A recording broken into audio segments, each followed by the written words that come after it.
오늘 말씀의 제목은요, 우리가 피해간 가장 큰 재난입니다. 여러분 혹시 재난 영화를 본 적 있습니까?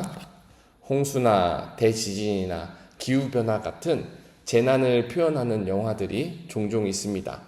이 재난 영화는요, 아직 일어나지 않은 일이지만 만약 정말로 이 재난이 우리 삶 가운데, 우리 지구에 일어나면 어떻게 될까라는 가정에서 만들어진 영화예요.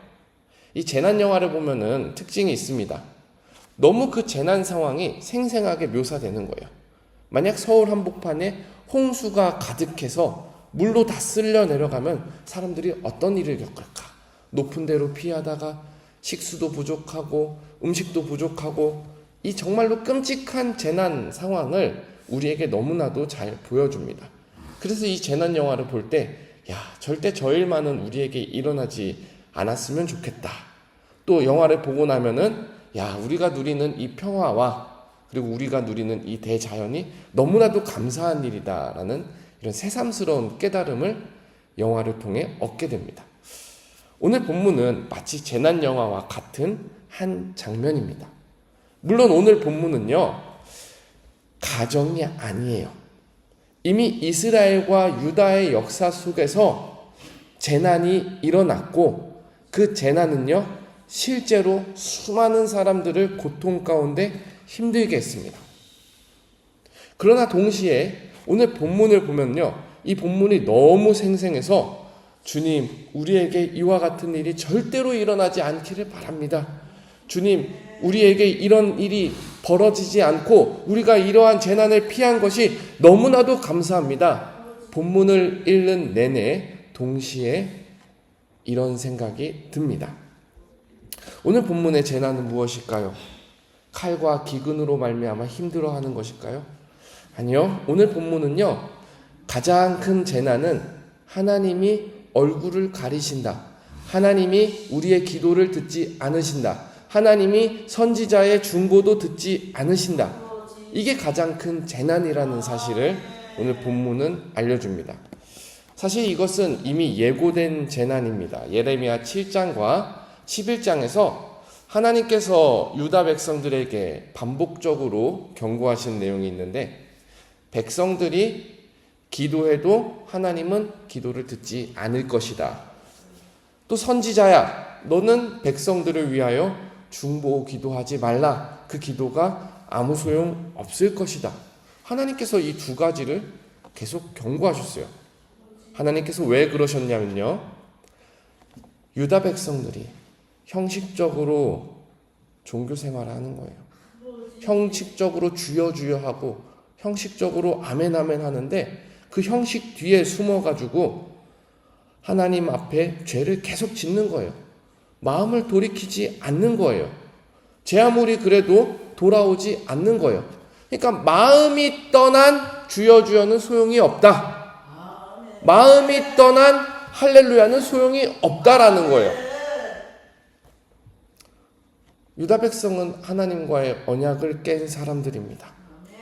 하나님과 관계를 지키라 그랬는데 그 관계를 지키지 않고 우상에게 도망가고 다른 신에게 도망가고 그러다 보니까 하나님께서 기도해도 이제 소용없다. 더 이상 기도하지 말라라고 경고를 준 말씀이 우리가 이미 며칠 전에 살펴본 말씀입니다. 오늘 본문은요, 그런 우려가 현실이 된 장면이에요. 얼마나 이 고통이 심하냐면은 14장 첫 단락 3절에 보니까 유다의 귀족들이 고통을 당하는 장면이 나옵니다. 귀인들은 자기 사안들을 보내어 물을 얻으려 하였으나 그들이 우물에 갔어도 물을 얻지 못하여 빈 그릇으로 돌아오니 부끄럽고 근심하여 그들의 머리를 가리며. 여러분, 보통 전쟁이나 기근이 있을 때 가장 먼저 고통당하는 사람은 사회의 하류층에 있는 사람들이에요. 가난한 사람들, 종인 사람들, 과부들, 고아들이 가장 먼저 어려움을 당합니다. 근데 오늘 본문에 누가 고통을 당한다 그래요? 귀인들이 고통을 당한대요. 귀족이 고통을 당한대요. 존귀한 사람들이 고통을 당한대요. 아무리 세상에 힘이 있고 권력 있는 사람이라 할지라도 하나님의 재난 앞에서 종들을 보내가지고 물을 가져와라, 음식을 가져와라 그래도 종들이 가서 찾아올 물이 없고 찾아올 음식이 없다라는 거예요. 그러니까 귀인들도 부끄러워가지고 머리를 가리고 있다라는 거예요. 이 말은 하나님께서 주신 재난이, 하나님께서 주신 고난이 사회 밑바닥에서부터 사회 가장 꼭대기에까지 골고루 임했다. 피해갈 수 없다라는 사실이에요. 사람들만 고통을 당하는 것이 아닙니다. 5절과 6절을 읽어드리겠습니다. 들의 암사슴은 새끼를 낳아도 풀이 없으므로 내버리며 들의 나귀들은 벗은 산 위에서 서서 승냥이 같이 헐떡이며 풀이 없으므로 눈이 흐려지는도다. 땅에 풀이 다 말라버린 거예요. 쉽게 말해서 벌거숭이 땅, 민둥산이 다 되어버린 거예요. 근데 여러분, 사람만 모성애가 있는 것이 아닙니다. 짐승들도 모성애가 있어요. 특히요 성경에서 암사슴은요 모성애가 강하기로 유명한 사슴이에요. 근데 이 모성애가 강하기로 유명한 동물조차도 하나님께서 내리신 기근과 재난 가운데 너무나도 먹을 것이 없으니까 새끼를 낳아도 자기 새끼를 버려버린다. 얼마나 끔찍합니까? 근데요 이 끔찍한 것은 환경적인 상황이 다 무너져서 끔찍한 게 아니에요. 여러분 우리도 찬양으로 고백하지 않습니까?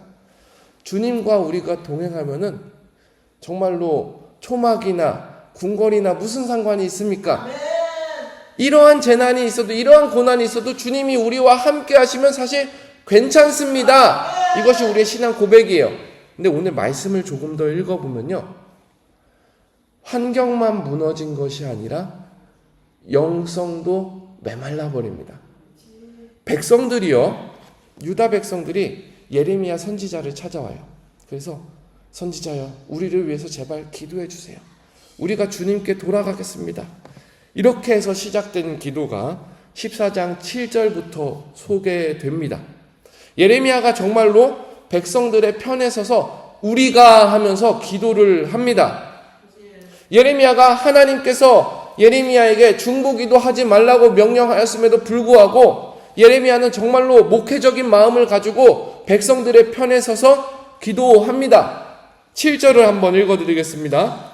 여호와여 우리의 죄악이 우리에게 대하여 증언할지라도 주는 주의 이름을 위하여 일하소서. 우리의 타락함이 많으니이다. 우리가 주께 범죄하였나이다.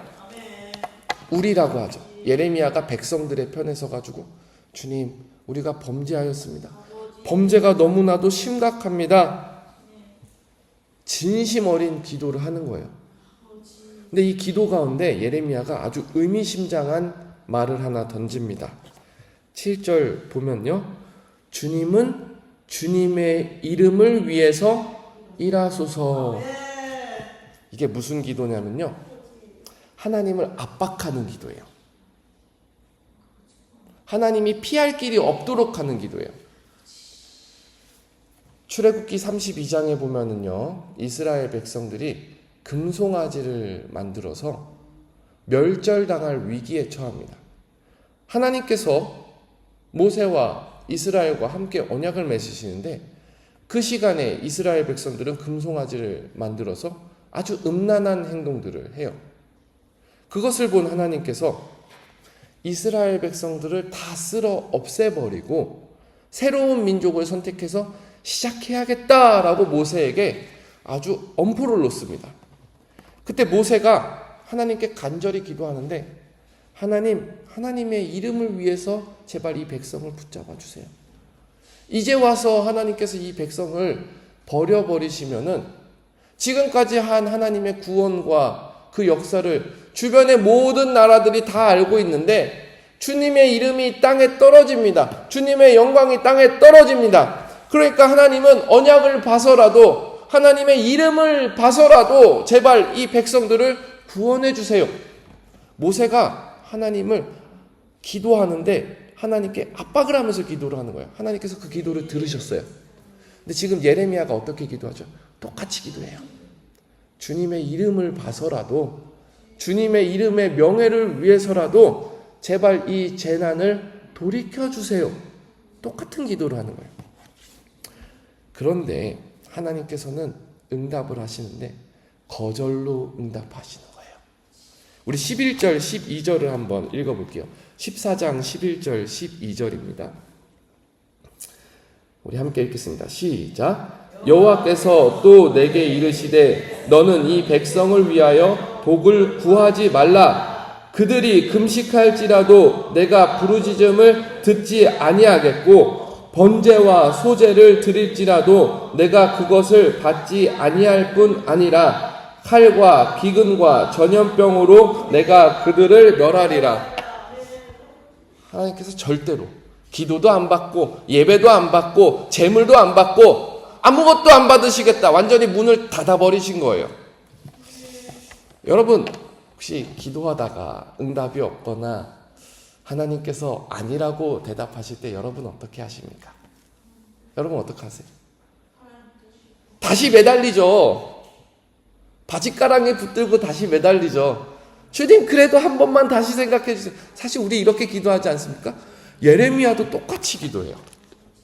하나님께서 예레미야의 기도를 거절하시니까 백성들의 회개를 돌보지 않으시니까 예레미야가 한 번 더 바짓가랑이를 붙잡고 하나님께 기도합니다. 제가 말씀을 읽어드릴 테니까 눈으로 읽어보세요. 19절입니다. 주께서 유다를 온전히 버리시나이까? 주의 심령이 시온을 싫어하시나이까? 어찌하여 우리를 치시고 치료하지 아니하셨나이까? 우리가 평강을 바라보아도 좋은 것이 없고 치료받기를 기다리나 두려움만 보았나이다. 하나님 왜 우리를 치료하지 않으세요? 하나님 왜 우리에게 소망을 걷어가세요? 예레미야가 막 탄식하면서 기도하는 거예요. 20절입니다. 여호와여 우리의 악과 우리 조상의 죄악을 인정하나이다. 우리가 주께 범죄하였나이다. 모든 것을 다 인정하고 주님께 고백을 하는 거예요. 21절에 보면 주의 이름을 위하여 우리를 미워하지 마옵소서. 한 번 더 주님의 이름을 얘기하죠. 주의 영광과 보좌를 욕되게 마옵소서. 하나님 우리 버리시면은 주님 이름의 명예가 떨어질까 걱정됩니다. 주께서 우리와 세우신 언약을 기억하시고 패하지 마옵소서. 하나님 약속하시면 지키시는 분이잖아요. 하나님 우리에게 약속 주셨잖아요. 그러니까 제발 우리를 붙잡아 주세요. 예레미야가 지금 바짓가랑이 붙잡고 기도하는 거예요. 22절에 우상에게서 돌아오겠다라는 말도 합니다. 이방인의 우상 가운데 능히 비를 내리게 할 자가 있나이까? 하늘이 능히 소나기를 내릴 수 있나이까? 오직 하나님만 할 수 있다는 거죠. 우리 하나님 여호와여 그리하는 자는 주가 아니시나이까? 그러므로 우리가 주를 앙망하옵는 것은 주께서 이 모든 것을 만드셨음이니이다 하니라. 여러분 이 기도는요 내용과 중심이 100점짜리예요. 이 기도와 같은 기도가 없어요. 너무나도 완벽한 기도예요. 바짓가랑이 붙잡고 예레미야가 목숨 걸고 백성들을 위해서 하나님 앞에 대표해서 기도하는 거예요. 정말로 바짓가랑이 붙잡고 기도하는 거예요. 근데요 진짜 큰 재난입니다. 뭐가 진짜 큰 재난이냐면 선지자가 하나님 앞에 이렇게 바짓가랑이 붙잡고 기도해도 하나님께서 한번 닫은 은혜의 문이 열리지 않는다는 거예요. 하나님께서 한번 결정한 심판이 돌이켜지지 않는다라는 거예요. 우리 15장 1절 한번 마지막 읽어보겠습니다. 15장 1절입니다. 우리 한번 읽어보겠습니다. 시작. 여호와께서 내게 이르시되 모세와 사무엘이 내 앞에 섰다 할지라도 내 마음은 이 백성을 향할 수 없나니 그들을 내 앞에서 쫓아내 보내리라. 여러분 진짜 재난이 뭔지 보이시죠? 물이 없는 거, 음식이 없는 거, 전쟁이 나는 거, 기근이 나는 거 이거 아무것도 아니에요. 하나님께서 얼굴을 가리시는 게 진짜 큰 재난이에요. 근데 제가 오늘 설교의 제목을 뭐라고 했습니까? 우리가 피해간 가장 큰 재난이라 그랬어요. 우리가 피해간 가장 큰 재난이다. 이게 무슨 말이냐면요. 이 역사의 현장 가운데 하나님께서는 상상하기 힘든 재난을 우리에게 보여주셔요.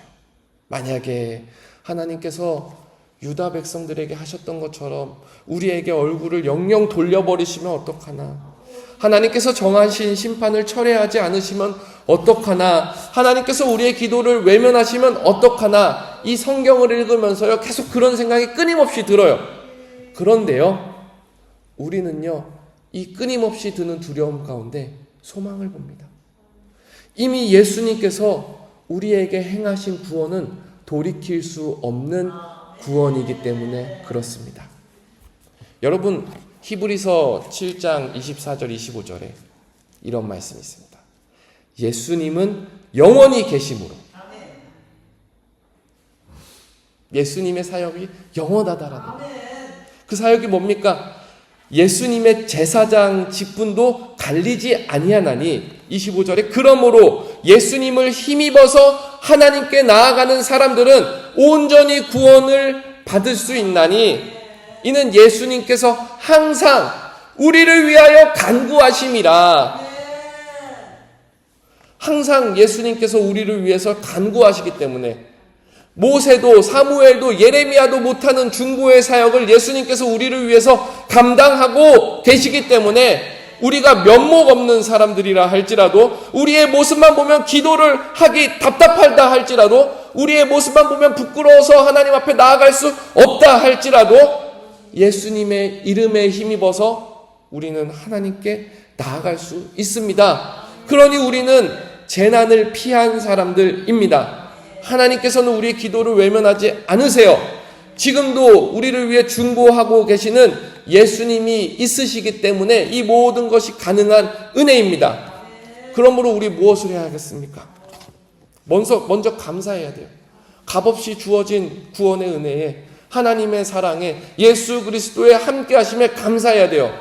그리고 두 번째로 우리는 그 은혜를 가볍게 여겨서는 안 됩니다. 두렵고 떨림으로. 왜 우리 차 타고 가다가 정말로 졸음 꾸벅꾸벅 운전하다가도 한번 사고 날 법 해가지고 착 피해가면은 졸음이 싹 사라져요. 그리고 한동안 운전하는 가운데 손이 벌벌벌 떨려요. 야, 죽을 뻔했네. 졸지 말아야지. 두렵고 떨림이 있는 거예요.